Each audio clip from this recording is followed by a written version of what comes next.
Moonlight peered through my window as I jolted awake. My clamorous breaths disturbed the silence of my dark room. I had just come out of a frightful dream that had me thinking it was all too real. Sweat beaded on my brow. I sat up and grabbed my water from the nightstand, taking a sip from the now warmed glass. My hands shook as I recounted my nightmare of the horn-headed man. In my dream, I was walking through my neighborhood. The streetlights flickered as I made my way down the uninhabited sidewalk. Nothing threatening.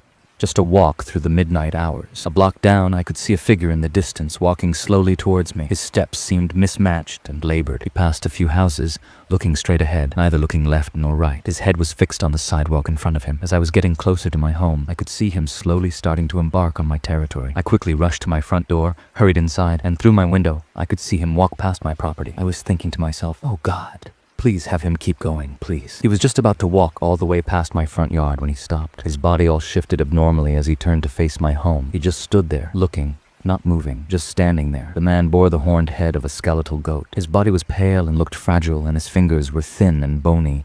I thought to myself, what does he want? Slowly, he started lifting a quivering arm and pointed right at me. I started to backpedal into the darkness of my house when all of a sudden he let out an influent screech. That's when I woke up. Too frightened to go back to bed, I turned on the television and saw that the local news for early risers was on. My stomach dropped, and my body suddenly turned cold as I listened to the current news report. The news anchor on the television said, "Breaking news. A woman who lived on Columbia Avenue has been murdered. Local officials say that they received an anonymous phone call from the victim's home.